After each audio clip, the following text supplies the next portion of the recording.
Good morning, everyone, and welcome to today's quarterly business report for Q2 launch event from the Greater Birmingham Chambers of Commerce.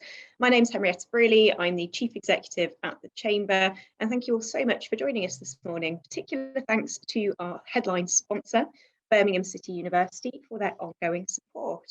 Of course, we are here today to discuss our quarterly business report, the largest regular business sentiment survey of its kind in the city region, and a fantastic temperature check for how businesses are thinking and feeling about the latest environment and conditions. Today, we're going to be particularly focusing on the road to recovery.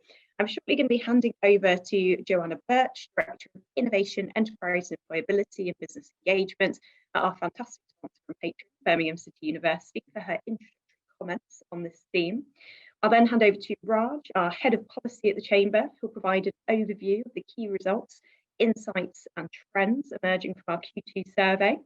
We'll then have presentations from Dr. Justin Barney, Director of Public Health at Birmingham City University, on public health trends and how the city is responding and adapting, before we have a final presentation from Sam Taylor, Creative Director of Tinker Tailor, who will be providing her insight into how she's adapted the business model to the latest trends arising from the pandemic.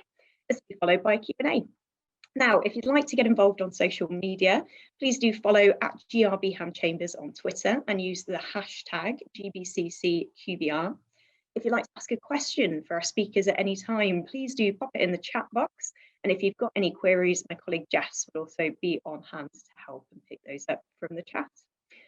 Now, that's more than enough from me. I'm going to hand over to Jo for her introductory comments. Jo, thank you for joining us this morning, and of course for BCU's ongoing support for quarterly business reports. Over to you.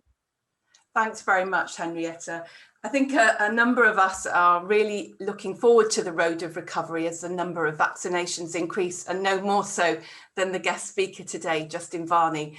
It's a real privilege to be on the forum with him, because the amount of knowledge and support that he's given to the region over the last year and a bit has been phenomenal. It's about 175 years since BCU began its journey to inspire innovation and growth with the establishment of the Birmingham Government School of Design, and our position as a civic university strongly rooted in the city region as the university for Birmingham has continued to the present day. And in terms of economic impact, we're still really making a hit, with expenditure stimulating 392 million of gross value and supporting 5,100 jobs. We're really keen to keep delivering on that anchor institution mission. We recently launched our public and community engagement strategy, and we've committed to advancing growth and innovation, trying to continue to establishing infrastructure to drive innovation and promote progress. And Steam House is a really great example of that. Continuing with strategic engagement and collaboration, our partnership with the Chamber really exemplifies that. And there's many of you in the audience who we really enjoy working with and value that partnership. And also through our business support services, which you see on our bcuadvantage.co.uk website. Our commitment is never more visible as our new Steam House 120,000 square foot innovation campus gets ready to launch in January 2022. And I can barely contain my excitement as the new workshops, prototyping facilities, AR, VR suites and Steam House Business Incubator is completed by an additional creative project space, co-working space and activities for entrepreneurs and startups. Our new website launched 2 weeks ago, and it gives you a sneak peek into what's coming on board, and you can get involved in STEAM thinking with like-minded innovators at our International STEAM Conference on the 13th of July. Go on steamhouse.co.uk and you can find the date where we're promoting it there. Ultimately, this is all about collaboration. When we need to build back better, we'll do it better together. And I can't wait to hear our speakers today for more inspiration on how we do this. Thanks ever so much for joining us, and over to you, Henrietta. Fantastic, thanks Jo. And I can safely say from a Chamber perspective that commitment to partnership, that commitment to inspiring growth and innovation really couldn't be more authentically held by Birmingham City University. And I would definitely recommend looking at steamhouse.co.uk. It's an incredibly exciting project for the city region. Right, I'm now going to hand over to Raj Kandela, Head of Policy at the Chamber. So Raj, what's the quarterly business report telling us about local business sentiment at the moment? Thanks, Henrietta. Good morning, everyone. Next slide, please, Jess. So before I go into the actual results themselves, a bit of background on the quarterly business report for those of you not familiar with it, and a reminder to those who are. So the quarterly business report is set by the British Chambers of Commerce. We started it in 1989. We've had the digital data set for 24 years. And our survey covers 6 geographical areas. That's Birmingham, Burton, Chase, Lichfield, Tamworth, Solihull and Sutton. Now, this survey took place between the 17th of May and the 7th of June. And this quarter, we received 381 responses. And what we do is we go out to businesses and ask them a set of questions around domestic demand, export demand, recruitment intentions, but also any concerns they might be facing. And we use a balanced score approach. So put very simply, we take the percentage of firms that reported an increase in an area, times that by 1. We take the percentage of firms that reported constancy in an output and times that by 0.5. And likewise, we take the percentage of firms that reported a decrease in an area and times that by 0. And if that figure is over 50, that's indicative of growth. If it's under 50, then we're in negative territory. Next slide, please, Jess. So let's start with domestic sales then. So domestic sales refers to UK business that's taken place over the previous 3 months. And as you can see, looking at the graph on the left-hand side, the QBR index combined, big upturn in this domestic sales there, 19-point upturn to a figure of 67, which is a figure that we haven't seen since the start of 2019, which is great to see. Similar story in the individual sectors. The manufacturing balance went up by 20 points to a figure of 68. The services balance went up by a figure of 23 to a figure to 67. And that's because in both industries, we saw a greater number of firms reporting an increase in their domestic sales this quarter. Next slide, please. Moving on to export sales. So export sales refers to international business that's taken place over the previous 3 months. And again, looking at the graph on the left-hand side, you can see with the QBR index combined, a 5-point upturn there to a figure of 54. So emerging from negative territory for the first time since the start of the pandemic, which is good to see. Similar story in the individual sectors. The manufacturing balance went up by 7 points to a figure of 60. The services balance went up by 6 points to a figure of 53. Again, that's because in both industries, we saw a greater number of firms reporting an increase in their export sales this quarter. Next slide, please. So moving on to workforce and recruitment trends, we saw a balance score of 55, which is an increase of 4 points compared to Q1. And again, that's mainly down to the fact that we saw a greater number of businesses adding to their headcount over the last 3 months. 53% of firms attempted to hire, which is 12% higher than last quarter, which was good to see.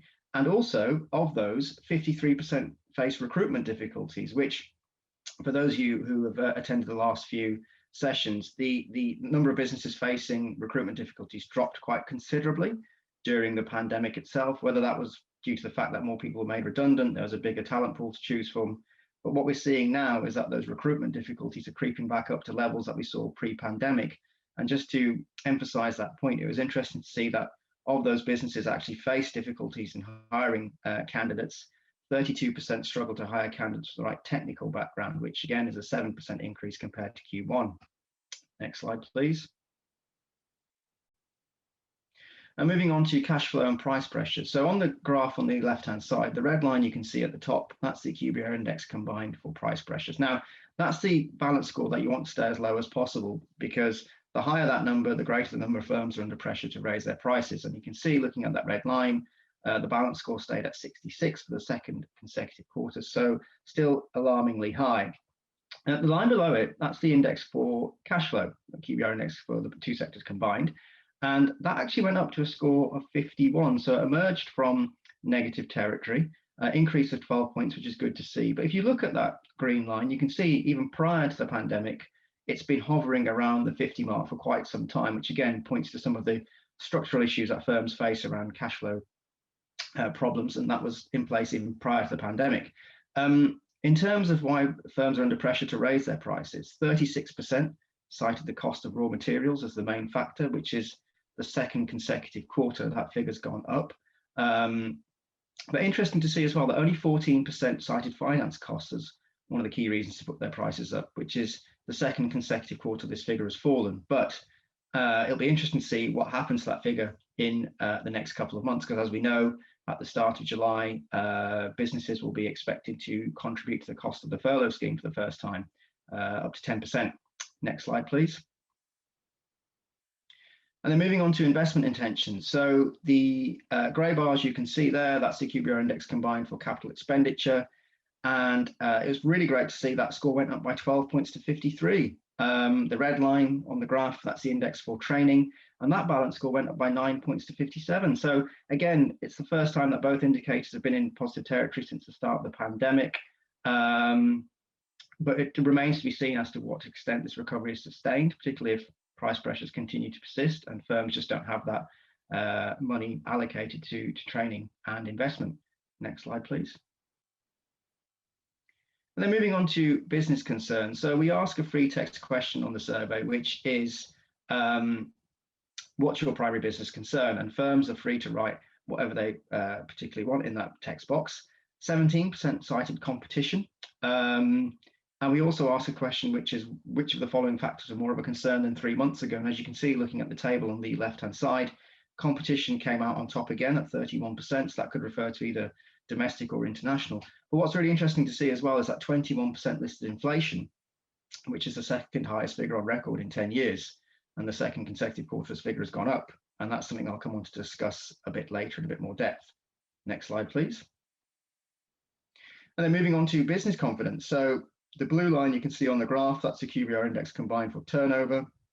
That balance score went up to a figure of 74. The red line beneath it, that's the QBR index combined for profitability. And that balance score went up by 13 points to, again, a figure of 74 as well. So again, you can see the confidence is climbing. It's, you know, that those scores are comparable to levels we saw prior to the pandemic, which is great to see. And long may that continue. Next slide, please.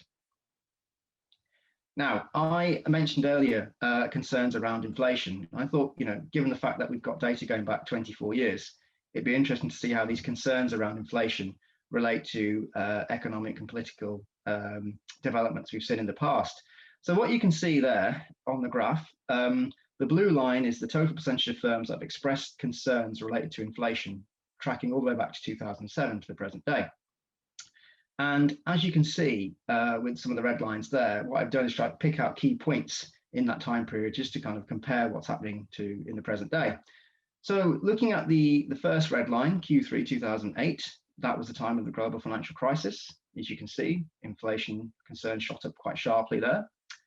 Same again after the EU referendum, Q3 2016, that's the third red line along. Big increase in concerns around inflation. That's probably due to the fact that at the time, in both cases, the value of the pound dropped, and that meant it was more costly to bring in raw materials. And now looking at the end of the blue line, Q2 2021, you can see that 21% of firms expressed concerns over inflation. And again, that's something that's probably been reflected at the national level as well. So last week, the ONS revealed that manufacturers' prices have gone up by 4.6% in the year to May 2021. And input costs for manufacturers had gone up by 10.7%, which is the highest figure on record since September 2011. Now, I mentioned this figure of 21%. Only twice in 10 years has that figure been higher. And once was back in Q3 2011, the second line on the graph, the red line, which perhaps correlates to the ONS stats around input costs. And then last year in Q3 2020, when the Eat Out to Help Out scheme had a distortive impact on prices. So why is this all important? Well, I think we have to take into account if firms are under pressure to raise prices, eventually they'll have to pass on those costs to their consumers. And as national restrictions ease, we're seeing that obviously consumer spending is going up. But what would be concerning to see is if inflation pressure starts eroding that consumer spending power, which will slow down the pace of the economic recovery. So I think from a monetary point of view, I think the Bank of England have to keep an open mind on the direction of travel when it comes to interest rates. And from a fiscal point of view, that's why organisations such as the Chamber lobby government to try and alleviate some of these crippling cost pressures that firms are facing right now, particularly when it comes to business rates and corporate taxation. Next slide, please. So just to summarise then, we saw a big increase in domestic sales, which was great to see, an uplift in hiring levels and export demand. Really positive to see a notable increase in CapEx and training investment. Price pressures remain high. And as I said, you know, there are a number of concerns around the impact of inflation on business output. But to end on a positive note, profitability and turnover projections remain very healthy. Next slide, please. And of course, as ever, if you do require any particular information about any of the various government schemes that are in place to help businesses throughout the pandemic, then please do visit our COVID-19 hub on the website, which covers lots of information on the various schemes, such as the additional restart grants, the restrictions grant, the restart grant, the additional restrictions grant, but also the Kickstart scheme and the job retention scheme as well. Information on what it is, how you can access it, and when's it available from.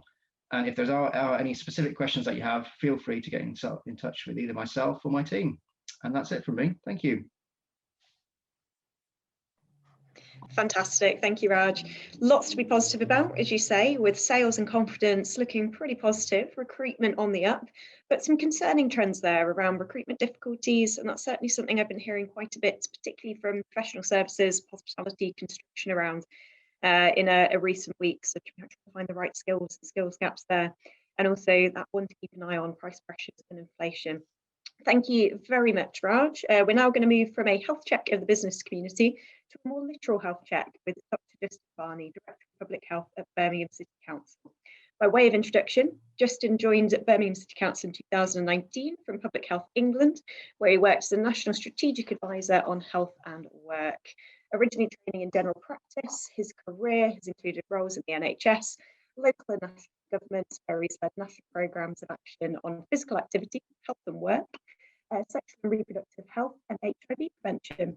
But I imagine nothing quite so intense as the past 15 months or so around COVID support, public health recovery. So Justin, over to you. What are we seeing at the moment? What's on your mind from the public health perspective? Great, thanks, Henrietta. And just so colleagues know, unfortunately, as usual, I'm flying through this morning, so please get your questions in and we'll answer them at the end of my slot. So what we're seeing at the moment is the case rates are continuing to rise in Birmingham. We're up to around 128 cases per 100,000. The vast majority of that is now the Delta variant, which is the variant that was originally identified in India and Pakistan. That variant is both more infectious, but is also now seen to be more dangerous. It is putting a larger proportion of people in hospital than the previous Alpha variant or the original version of COVID. And unfortunately, the Delta variant is now becoming kind of mainstream COVID in the UK. The good news is that we know that after one dose of the vaccine, you are much, much less likely to end up in hospital or die if you catch COVID. And after 2 doses, it becomes very, very rare for people to end up in hospital. And so that's why there's this big push on vaccination at the moment and really trying to drive up those vaccination numbers across Birmingham. And now that vaccine is eligible for anyone over the age of 18. We're really trying to get people through the door, get that first jab into their arms, and that second jab is being accelerated to 8 weeks rather than 12 weeks, currently for the over 40s, but I expect that probably will apply to everyone pretty soon. And the big limitation here is really vaccine supply, particularly with the Pfizer vaccine, and getting that into the country and then distributed and into people's arms. I know there's a lot of speculation about booster jabs, and we probably will have a booster jab for some cohorts. And what the booster jab is about is, we know what we're seeing with the Delta variant is that you need the 2 jabs, because the 2 jabs gives you a really decent antibody response. And if you only have 1 jab, you'll mount a response, but it won't be particularly strong. You need that second jab to really get it up to full strength. And with the variants, it's not that the antibodies you're creating don't work, it's that the variant is stronger, so you need more of them. So the thinking about the booster, and there are trials across the world at the moment looking at this, is that for some people, particularly those over the age of 50, it's likely to be, might be slightly older, might be those over the age of 65, those with health conditions where they would normally have a flu jab in the winter, that if we give them a booster jab of the same type of vaccine, that will just boost up their antibodies against any new variants that we will see in the autumn. So that's the theory. There's a lot of work going on, have we got enough vaccine? When could we start doing it? How quickly? And also recognizing it's a huge pressure on the NHS. I mean, the vaccination program is the largest non-wartime effort we've done ever. It is phenomenal, and across Birmingham, the partners are all working together to really find new ways of doing this, find new opportunities. More vaccine sites are opening up. There is walk-in vaccination for under 40s all of this week until Sunday at 4 o'clock at Aston Villa, at the football ground, at Millennium Point. We're also now opening up additional walk-in sites. There's going to be one in Lascelles over the weekend, and the Edgbaston site for those over 40 who've changed their mind and are happy to have the AstraZeneca vaccine. That's now open up for walk-ins as well all of this week, and the walk-in slots is between 10 and 4. So there is an ask of employers here on vaccination, and I often get asked, what is it employers can do? Well, two things. One, give your staff paid time to go and have their vaccine appointment. Treat it like you would any other healthcare appointment, but make it clear you want them vaccinated. You want them vaccinated because it will stop and avoid you having workplace outbreaks. And we are seeing more and more workplace outbreaks at the moment. So, if you can do anything in your HR policies to allow staff to go and get vaccinated on work time, that will be really helpful. If you're a large employer, and really we're looking for sites with about 100 staff or so, please contact me. I think you can come through the chamber if you want, or directly email me. There is potential for us to bring the vaccine bus and do a day-long kind of pop-up and vaccinate people on site at the workplace. People generally don't get side effects the same day. So for those of you concerned about people coming back to the office and then feeling groggy, generally the side effects come the day after. And they are very mild. And if people take paracetamol, in general, you can really reduce the side effects. So if you're a large employer, you have more than 100 people on site, please let us know, and we can look at whether the vaccine bus could come. If you're one of our business parks, it'd be really great to hear from you as well, because we could do pop-ups in the business parks and offer that to all the employees working in those business parks as well. Because we've really got to get over the line. For July 19th to happen and us to see more relaxation, the vaccination rate needs to be much higher than it currently is. And particularly those 18 to 30-year-olds who've just got access to the vaccine, they're the group we've got to get up, because that's the group where we're seeing the virus really surge. The other big ask of business at the moment is around testing. Increasingly, I'm seeing outbreaks in workplaces. I was going to say particularly in some sectors. In actually reality, it's scattered all over the sectors. We've seen outbreaks in the last 2 weeks in manufacturing, construction, quite a lot in hospitality amongst staff, and a fair few in retail coming through now as well. And some of this reflects the demographic, is that these are industries where you often have younger workforces who are unvaccinated at the moment and therefore are more vulnerable. And we're seeing clusters of 10, 15 staff going off because they are infected now, rather than just being the isolated contacts. And if you add your contacts onto that, obviously there's a big business risk. So really important that all businesses are asking staff to test twice a week with the lateral flows. You can get them free. There's plenty of pop-up sites across the city. They can be ordered online as well. But every adult should be testing twice a week with the lateral flow, even if they've been vaccinated. And the reason we say even if you've been vaccinated is that there are cases where the new variant does overpower the vaccine, and we need to know about them. So even if you've been vaccinated, particularly after the first dose, because the first dose doesn't give you full protection, you still need to be testing twice a week. So big ask for business about, please push testing for all your staff twice a week with lateral flow, whether they're coming in the office or not. If you are bringing them into the workplace, then that's one thing you can do that helps manage your risk, which is about saying, actually, if you're going to come in, you're only coming into the workplace once or twice a week. Do your lateral flow the night before you come in or the morning before you come in, because it's that extra bit of safety on top of all the risk management that you're doing at the moment. So I've talked a bit about vaccine, I've talked about testing. I'm just going to touch very briefly now on the fact that we're in an area of increased support at the moment, and that's because our case rate has been going up very fast.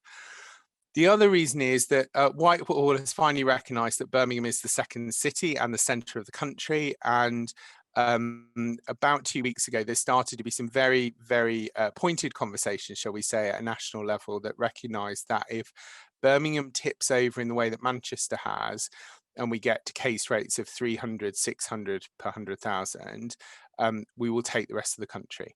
And the Joint Biosecurity Centre did some modelling, looked at how Birmingham kind of connects with the rest of the country, and basically said, if we fail to control this, we will take 50 local authority areas with us within 2 weeks, and then the rest of the country will fall quite quickly afterwards.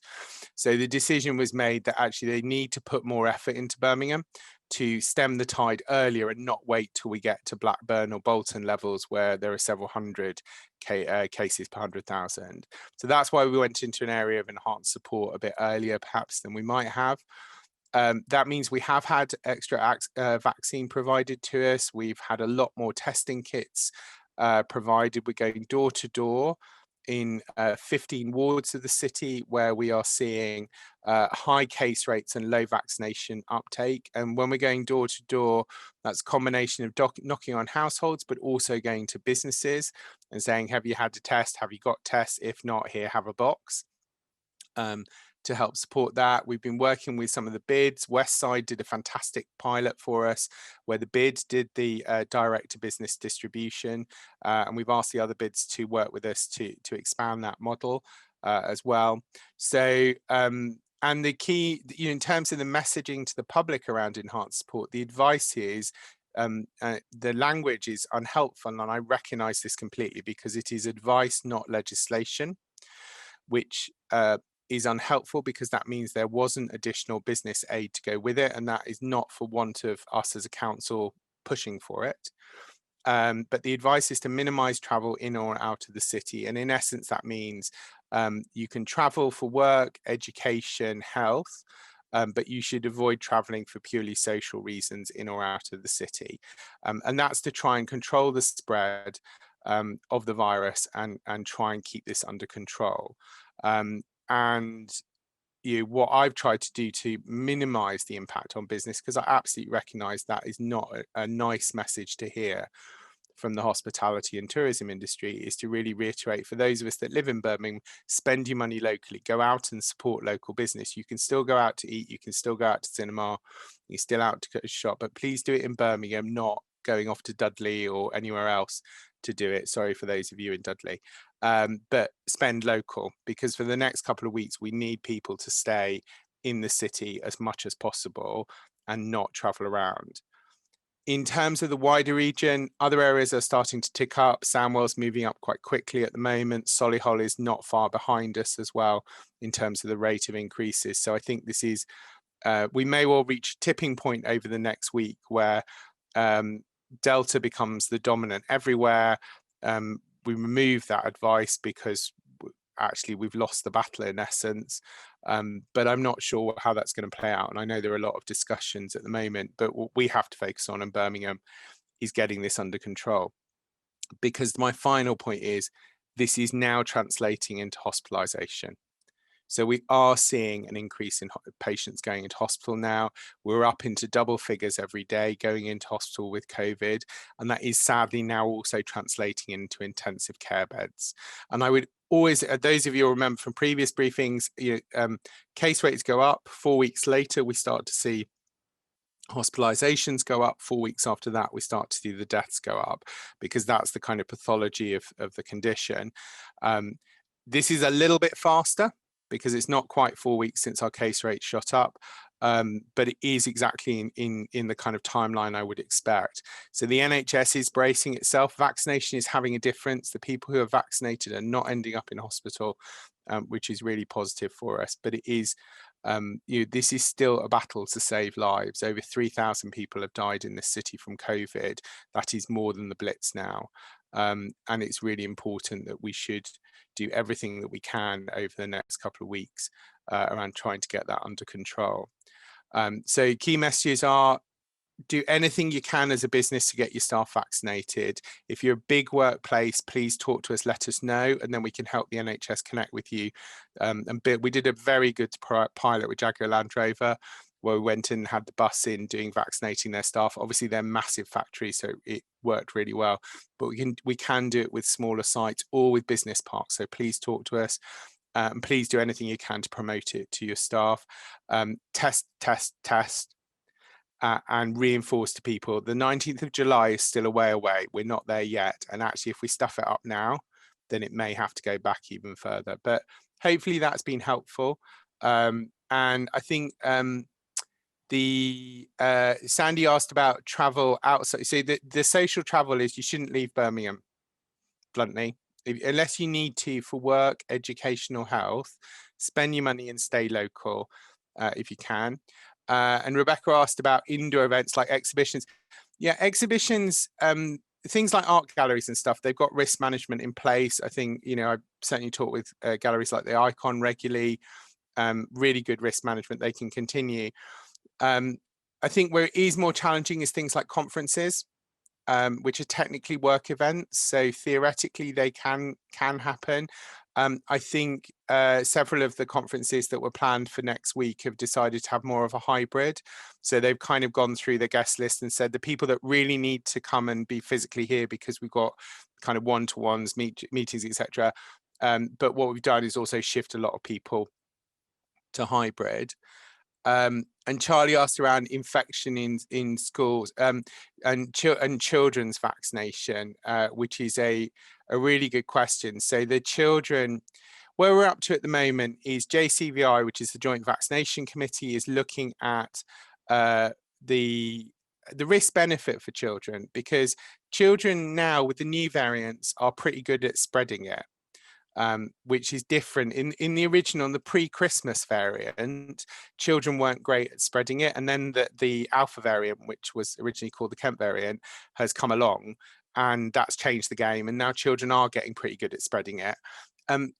What we're not seeing is that spread being because of school. When they're actually in class, that's not where it spreads. Where we do see it is birthday parties, socialization out of school, and that really is crippling the schools. I mean, we've got large number of schools with outbreaks, unfortunately, at the moment.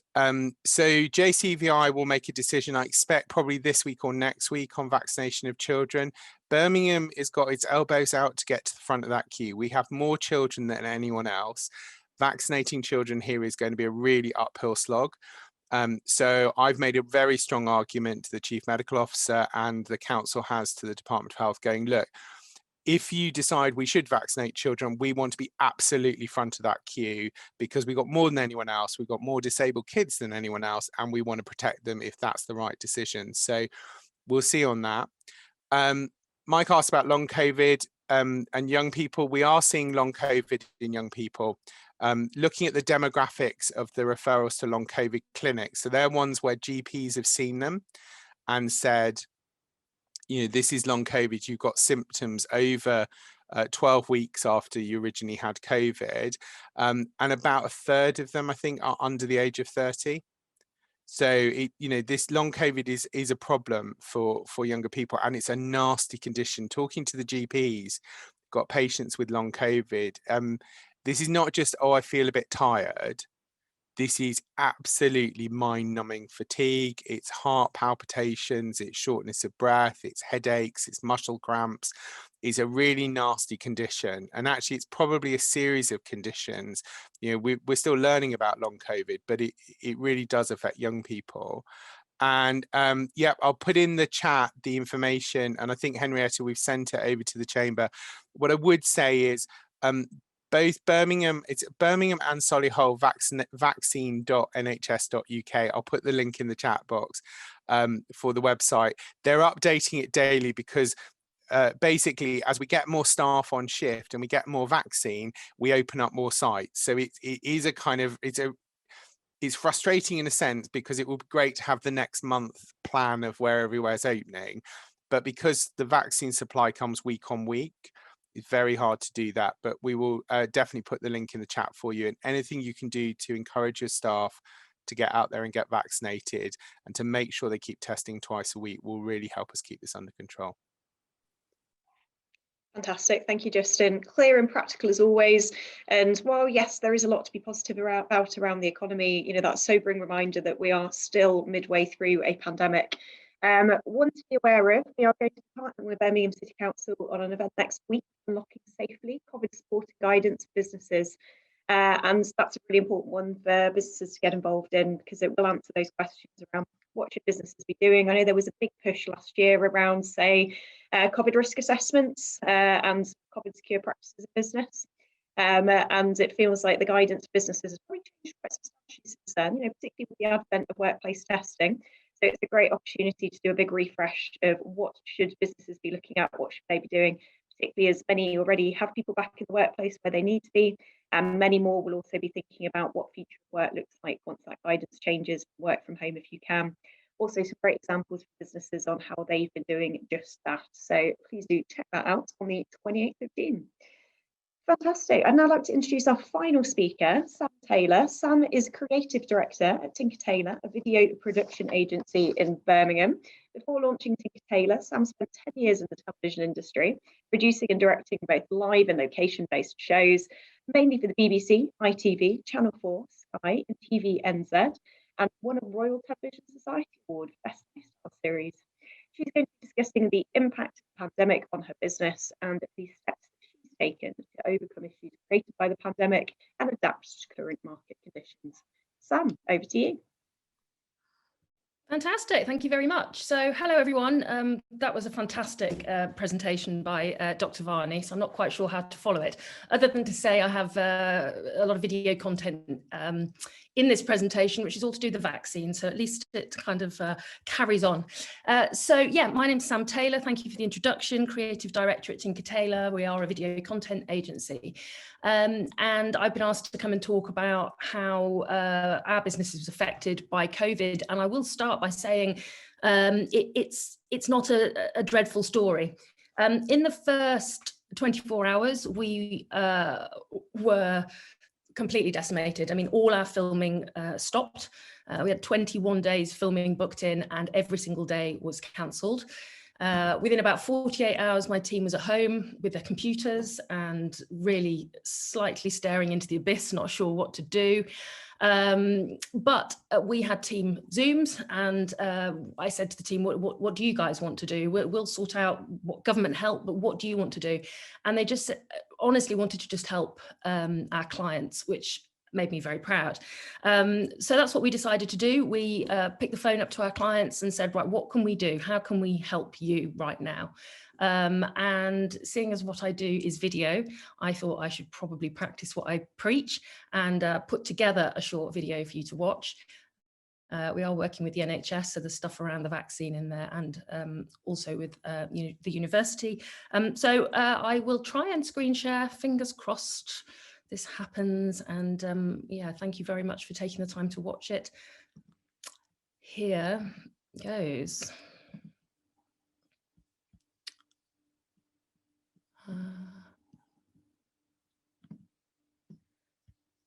Okay.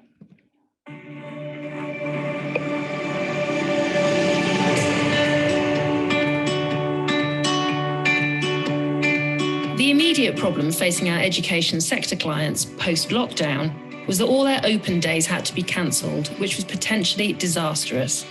The solution was to jump on the digital platform, which was easier for some than for others. Could you introduce yourself for me and tell me who you are and what you do? My name is Dr. Frank Wilson. I'm the head of the School of Humanities at the University of Wolverhampton. Really, when you join the School of Art, you join a creative community.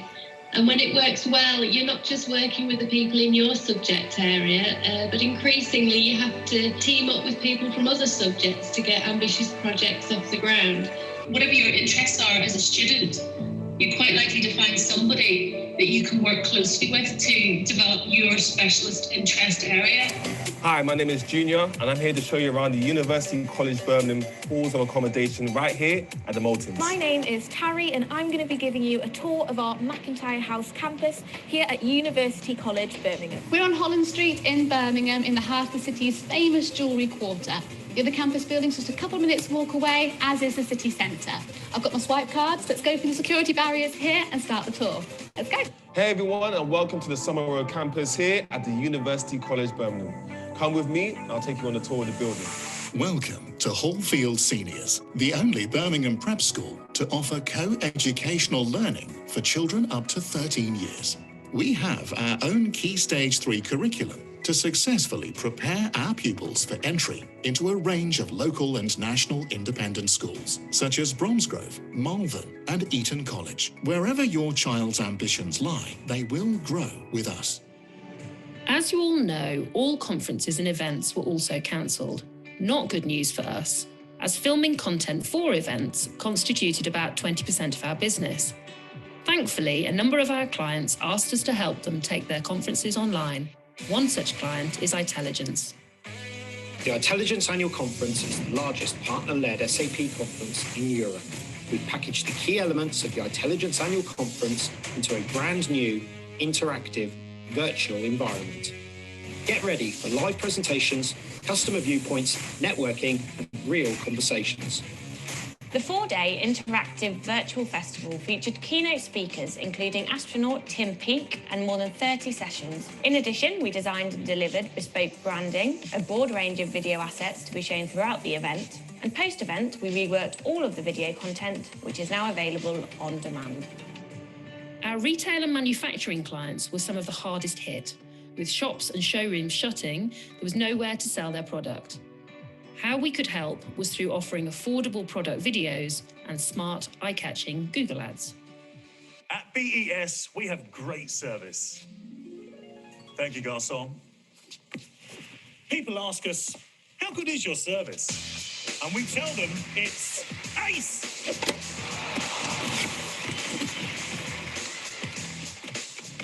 Anything broken?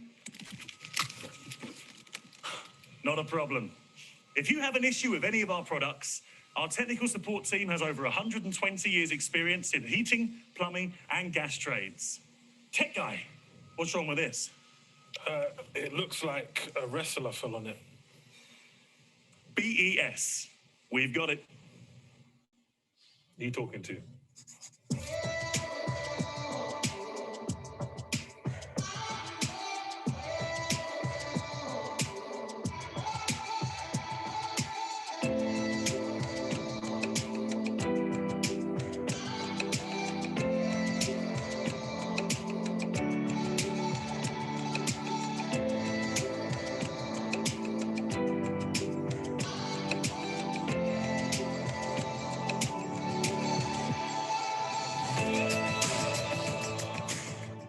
The pandemic generated a whole new raft of urgent training needs for the NHS.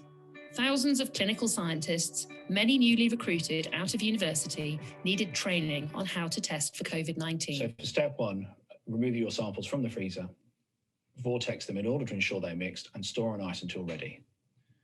Then you'll need to prepare your positive control and your negative template control. For the positive control, remove it, defrost and vortex, and make up well away from any other lab area to prevent contamination. For the normal template control, remove from the freezer, defrost and vortex, and store on ice until ready to use. Another way we helped the NHS was through public engagement. Commissioned as a medical intervention by Deputy Chief Medical Officer Jonathan Van Tam, we were asked to produce an animation to educate people on vaccine protocols. You are about to have or have recently had your COVID-19 vaccination. This short video contains very important information, so please watch it to the end. La vacuna puede prevenir una enfermedad severa, pero la protección de la vacuna comienza de 2 a 3 semanas después. Ser vacunado no significa que usted está protegido por completo. Es muy importante que vuelva para recibir su segunda dosis cuando se le llame. Esto le brindará un mayor nivel de protección. 即使接种完2剂疫苗，您仍有可能将 COVID-19 传染给其他人。对于您能做什么？ فيروس كورونا المستجد كوفيد-19 فيما يخص ما يجب أن تفعله وما لا يجب القيام به. وإلى أن نلقح ملايين آخرين من الناس وينخفض مستوى عدوى الالتهاب من المرض ويصبح قليلا، يجب علينا أن نستمر بالتصرف الذي يحمي كل واحد منا. مشاركتك مهمة جدا.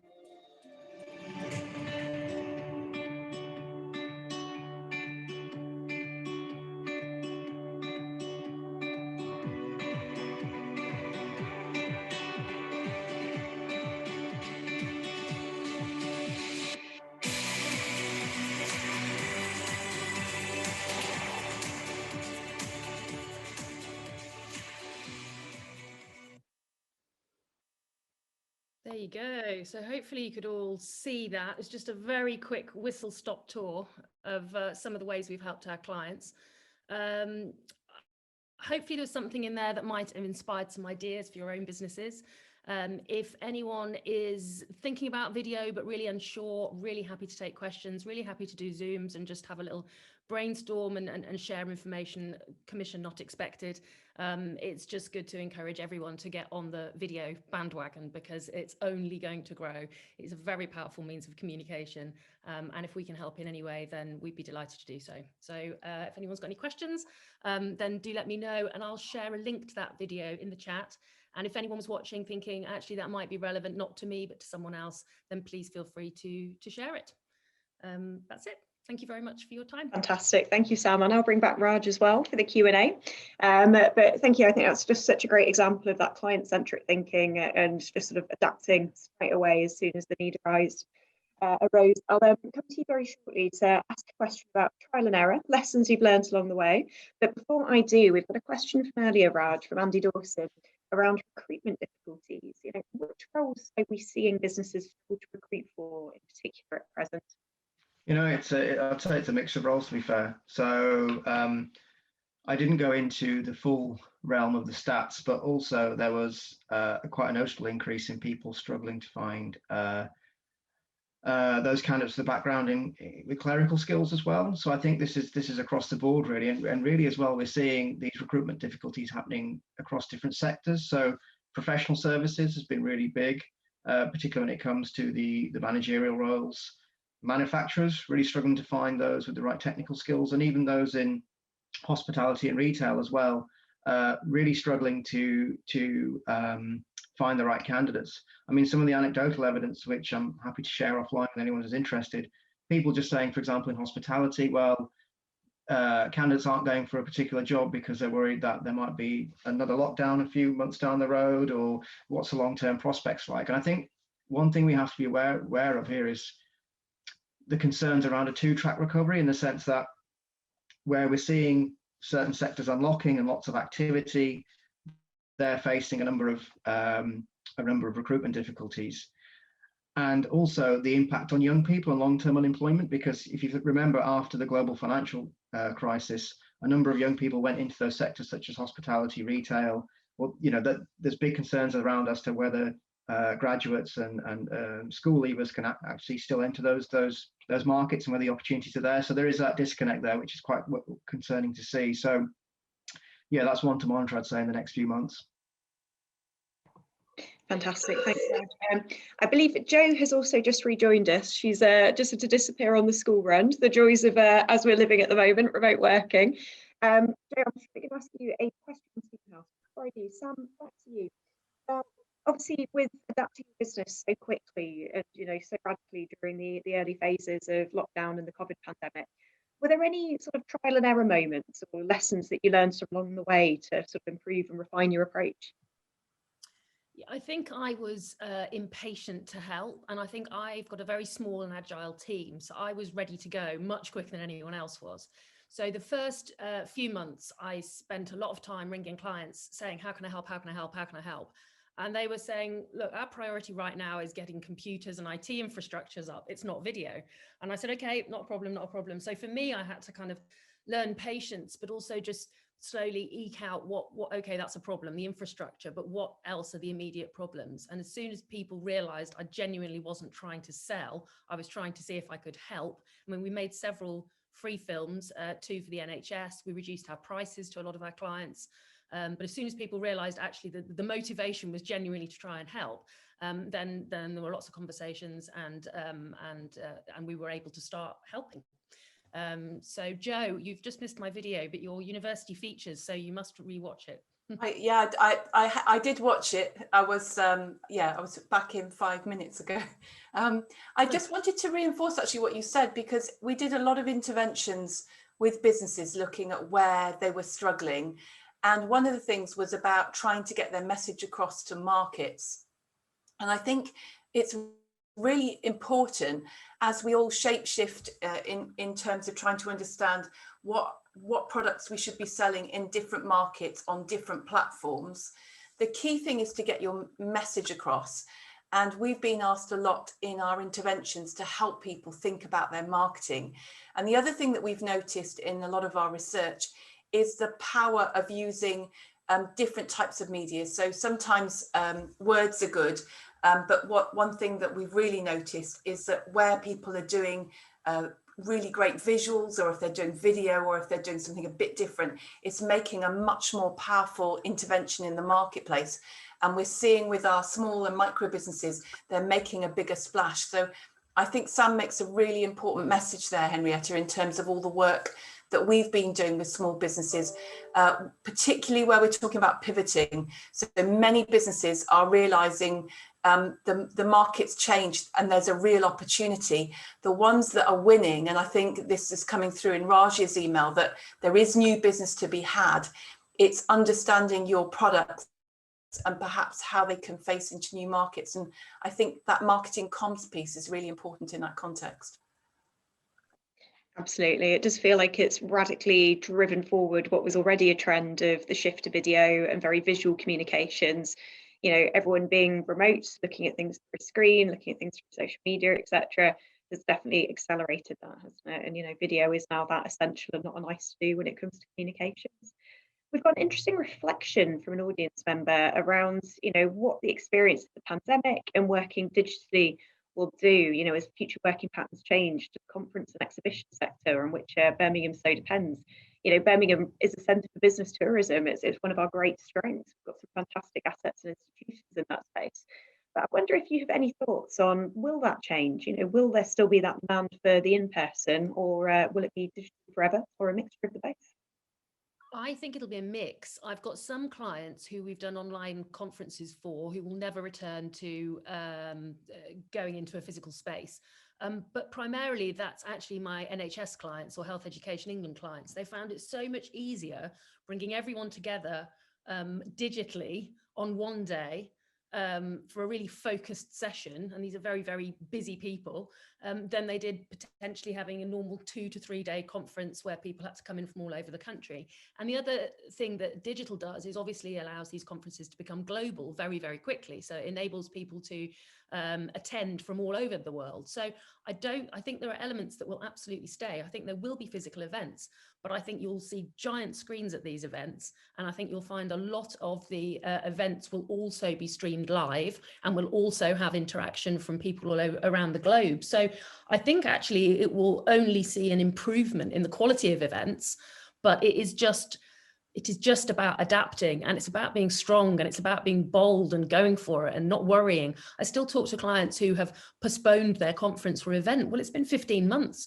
You can't keep postponing. So I think you have to, if you can't do it in a physical space, there is something that can be done in the digital space. If you're desperate to get back to the physical space, which we all are, we all want that, you know, eye contact and face-to-face interaction. Don't just abandon what actually the pandemic has brought us in terms of this digital infrastructure and this very, very easy way of going global and international.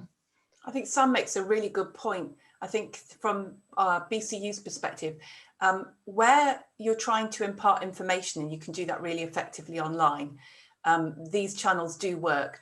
But one thing that I would say is there's a real fatigue where audience engagement isn't inspired. And there's some great new platforms for participant engagement, and we've really got to start working with those, using the breakout rooms and trying to get that human connection element, because a lot of the platforms just look at a sort of push information. And I think really effective communication is two-way, and we're really looking at our platforms where, for example, we're trying to impart learning to see how we can really work at the edges work on some of the playful platforms. I think play's quite an important part of that. So it doesn't feel like you've spent 12 hours engaging with a screen, that it's actually been a fun part of the process. I think the second thing I'd say to you is, one of the challenges is online is that you pretty much stick with the network that you have. It's quite difficult to break out of networks. And you'll know that at BCU, we're really interested in transdisciplinary and interdisciplinary. And that takes a lot of thought. Through our Steamhouse team, through the work of Patrick Bett, we've been trying some really imaginative ways to try and collide people together. But it takes a lot of planning, and you need to be at the more advanced ends of understanding how the tech works. And I think that's why the physical will always have a role. There's loads of people today that, had they been coming to Curzon Building and had they been having their bacon butty, I would have caught up with them and had a serendipitous conversation, and that would have landed into something else. And you find out information that you weren't expecting. And I think for me, as a senior figure in Birmingham, that's what I'm missing, colliding with people that I didn't have an appointment with, and just finding out something fascinating. And so I really do hope the physical still returns, but I couldn't agree more with Sam. Don't wait for the physical to return. We've got to work out the ends of the platform, make it playful, make it inviting, do what we can do, but don't discount the physical long term. I think that's a really good point, Joan. I think there's been a number of think tanks such as Central Cities have done some really interesting work around the need for people to interact physically to boost productivity levels in the long term. So I completely understand a lot depends on the restrictions which are in place, how long they're in place for. But I think, yes, you're right, you need to have that encouragement of people just getting together, bouncing ideas off each other, because that's how innovation happens, really, isn't it? Fantastic. I'd completely agree with all of your comments, everyone. We held our Global Trade Conference yesterday, which pre-COVID would have been a transatlantic conference with mostly local delegates, also held at BCU.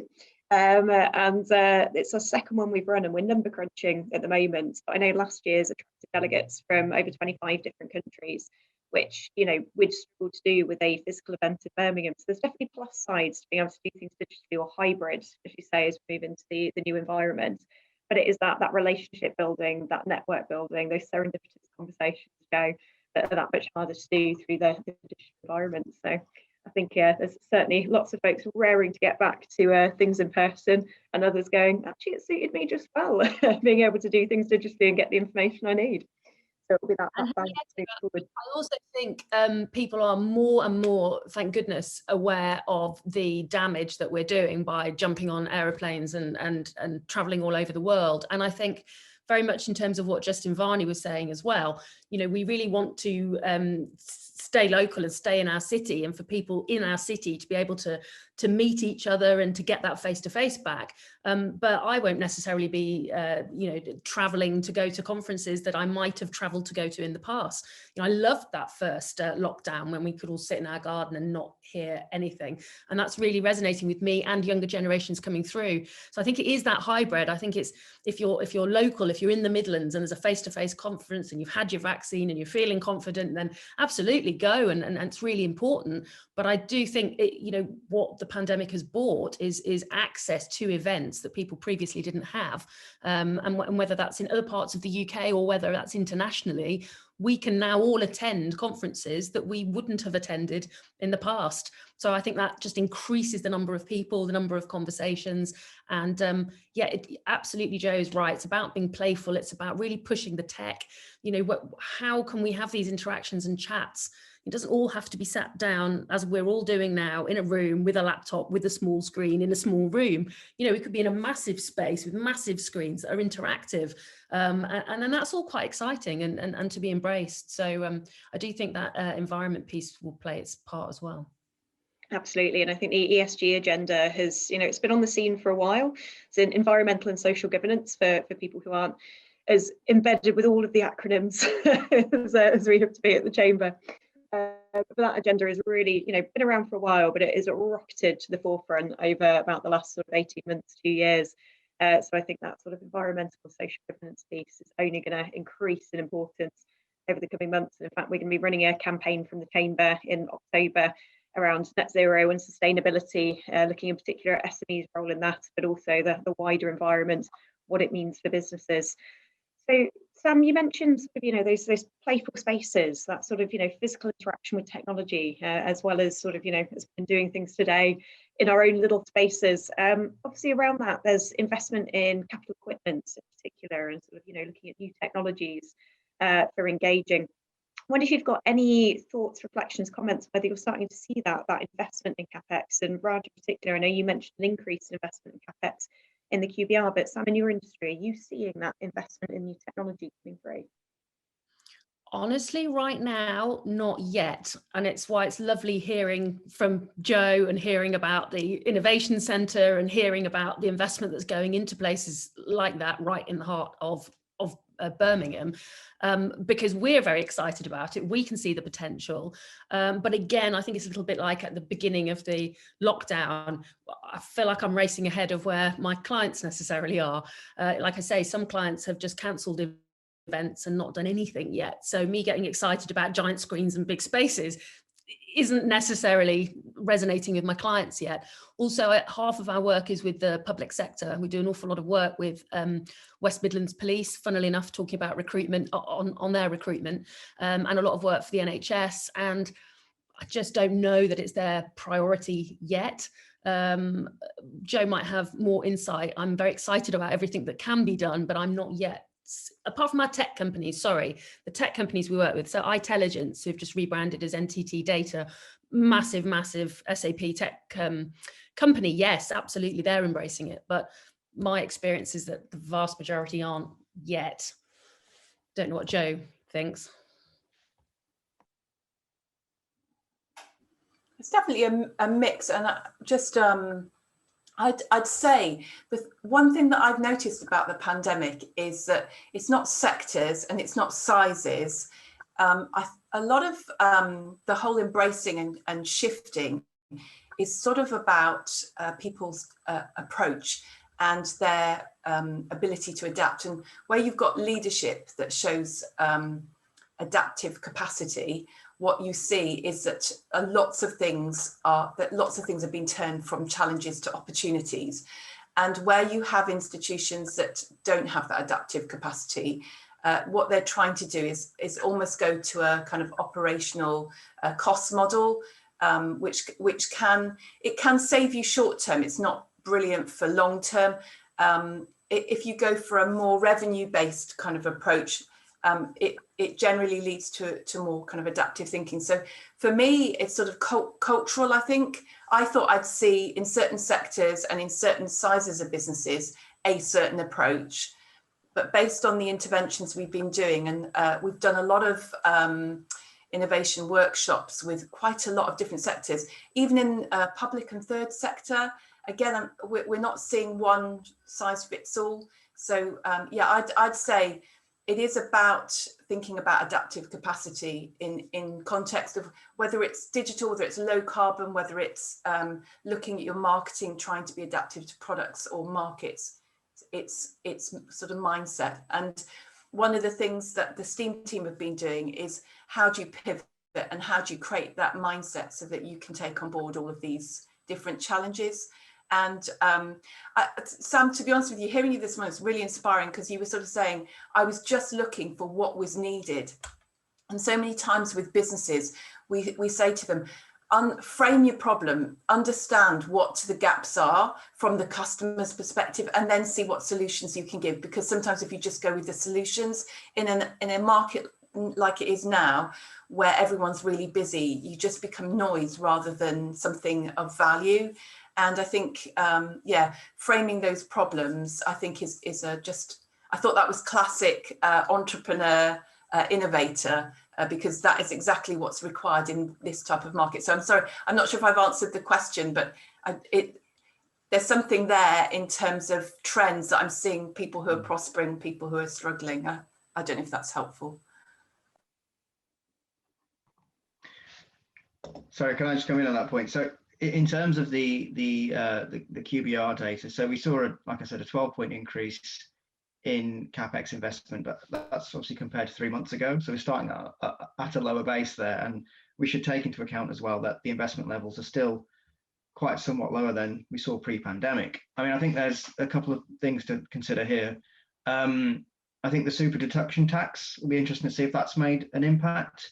But of course, we should remember that that only applies to plant and machinery. And one of the things that we lobbied for was expanding the parameters of that scheme so it allows people to make investments in digital technology as well. So I think, as Sam said, it's going to be so important moving forward, looking ahead to how the economy changes and adapts over the coming months. But yeah, I mean, again, I think it remains to be seen. And again, same with training as well. The Help to Grow scheme, we have to see over the next 3 to 6 months how much of an impact that's having on helping businesses invest in their training procedures. And again, covers a lot of the elements that we speak about in our Growth for People campaign as well. So moving in the right direction, I'd say. I think it's also, sorry, I think it's also just worth saying that I think sometimes businesses go, well, we're not that kind of business. You know, we're not digital, we're not tech, we're not, that's not us, that's not who we are. But where we make the biggest impact and the people that we help the most are actually manufacturing companies and very small businesses, and not necessarily the companies that you would think are at the forefront of, I'm going to get myself in trouble here with manufacturing companies. But I guess what I'm trying to say is, don't sit there and go, well, that's not for us, because I can assure you that it is. And like I said, it's open offer to have a conversation with anyone without trying to get a sale, just genuinely to have a conversation to say, tell me what your challenges are, and I will tell you how we could help you, or you using video might help you, because it genuinely is for every sector, every company. And actually the ones who think it's not for us tend to be the ones that we help the most.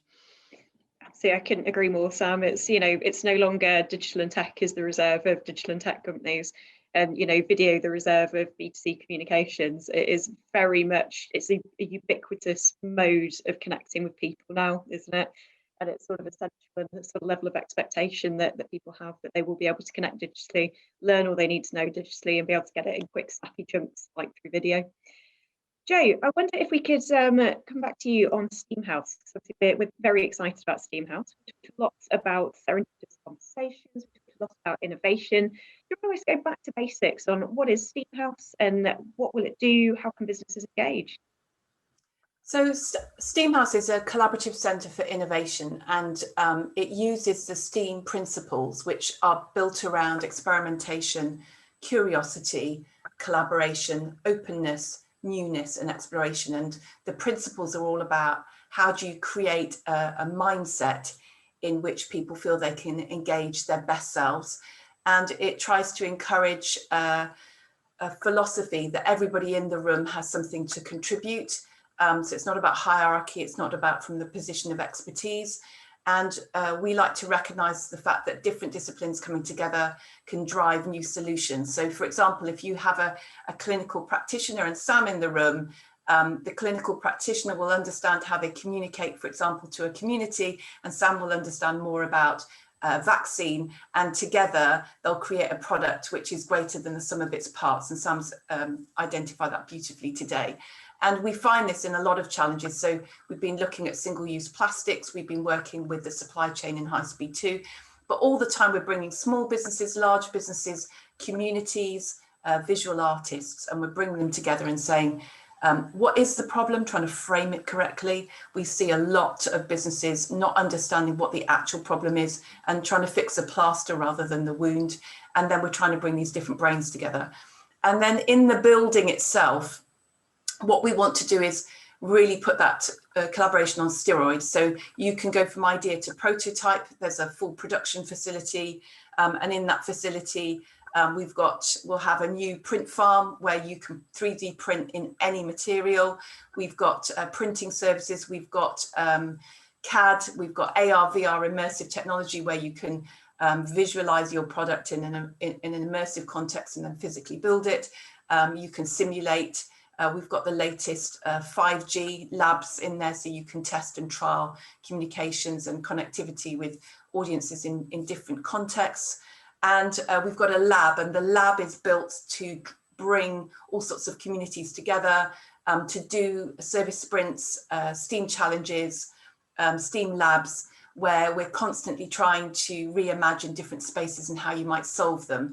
And there are co-working spaces, there's an incubator, there's an accelerator, there's spaces for businesses.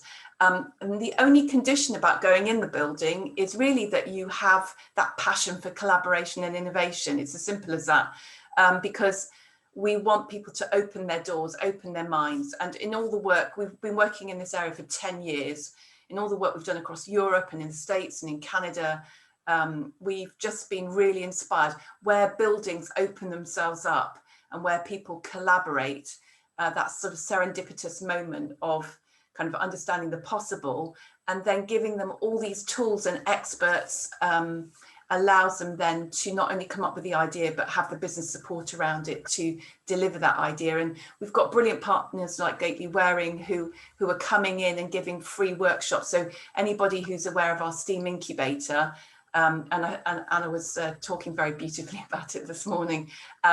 We're partnered with all sorts of people in the region who can come in and then give additional support.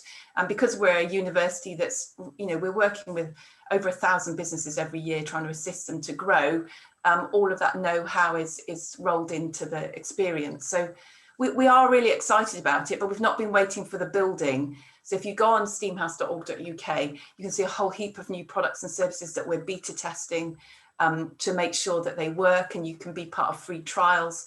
It's a real moment for BCU in realizing its vision in terms of enabling others, being there and helping growth.